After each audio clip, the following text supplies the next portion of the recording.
I'm a dork. If you ask me what my favorite toy is, it's this. This toy right here is my favorite toy in the whole world. This is like the Shogun Warriors style Godzilla.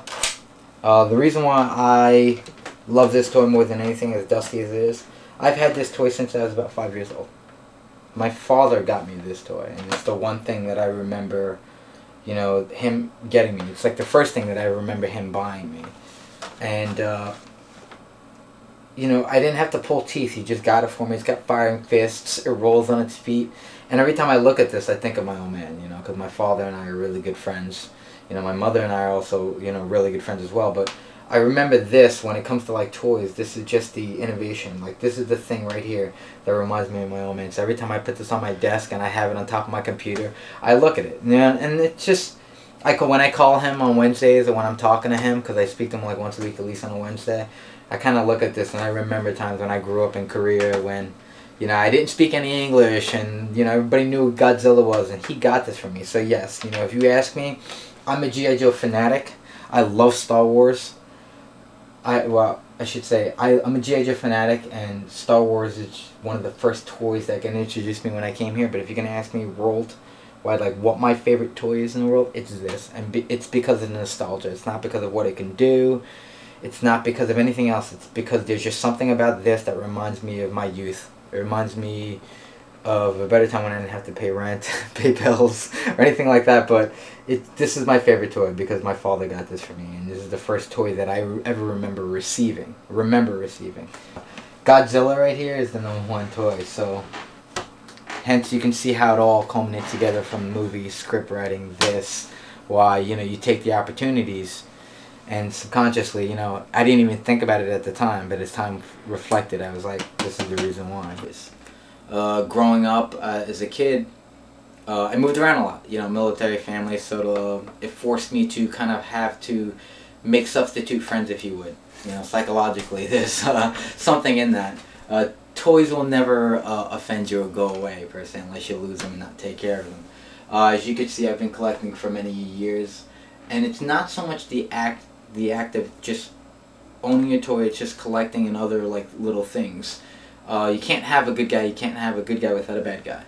Part of collecting is being able to live the adventure that you yourself possibly couldn't.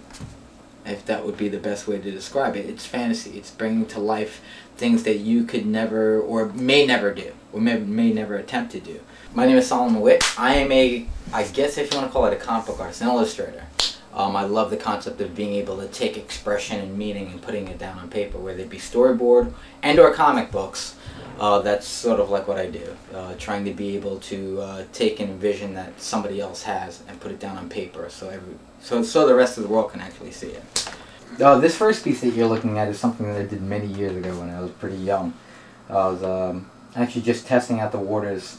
Again, I mentioned before that I did a lot of work related to, you know, creating my own characters, my own concept ideas, thinking they were great.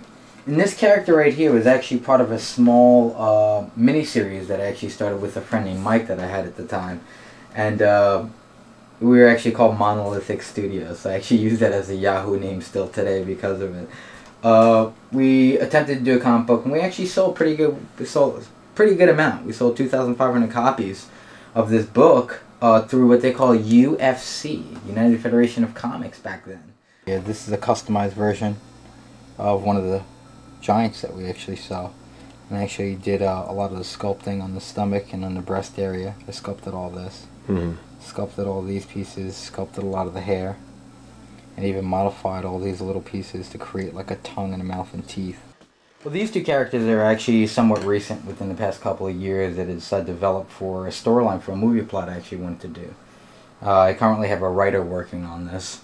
We're trying to make it more of a 3D animation, which would be sort of like how Pixar or Final Fantasy is done.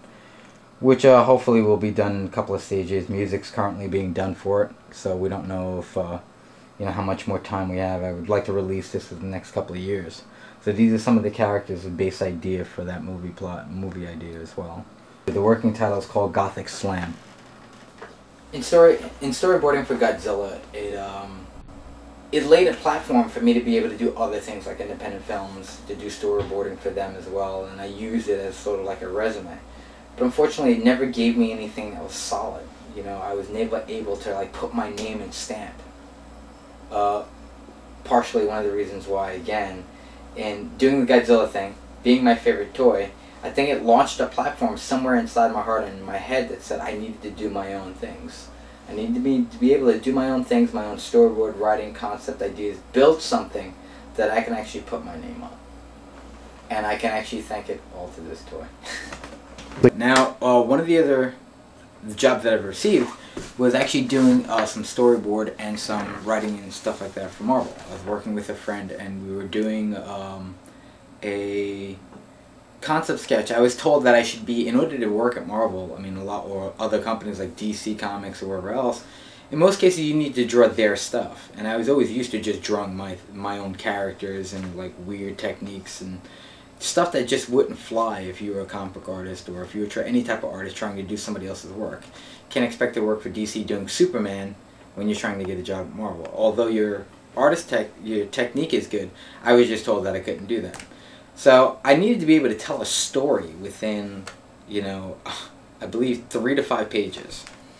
So I started thinking of ways how could I possibly tell a story in a storyboard, or even just in a concept, the idea of creating this imaginary characters into a storyboard, sort of like a movie script. So I started thinking of ideas. So what I did was I culminated the Bruce Banner story, which is one character, where I had the Bruce Banner sitting in his laboratory and he's working with all the little, what do you call those things, those test tubes, right, correct? He's working on the little test tubes and doing his little experiments.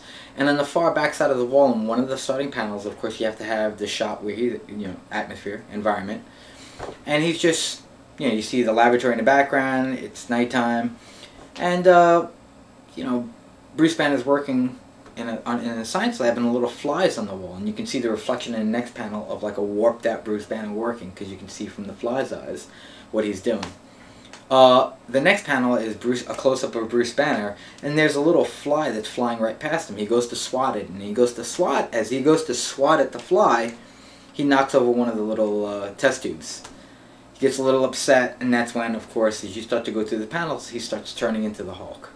And you go into page 2, you start to see that he starts to rip out of his clothes. Typical Bruce Banner, like, you know, Lou Ferrigno cartoon, you know, or the TV series, where he's ripping out his clothes and he gets really upset and starts smashing the place up. He's swinging at the fly, he's missing, he's busting through the walls. That's when you get to the last final page where you see that the whole laboratory is crumbled. And by crumbling down onto the floor and the surface, you see the Hulk is now back to Bruce Banner again, assuming that he's exhausted. And you see the fly flying back off into the sunset, and it says the end. So that's basically telling a story in 3 pages. I was able to draw all that up and I actually submitted it, and I was able to actually get some work. And in doing some work, I've done multiple stuff for multiple like comic book companies. So I was able to hone that skill in just by being able to tell a story, because the idea and the concept is that you can be a really great artist, but if you don't know how to tell a story, if you don't know how to express that feeling, you're not really going to get anywhere.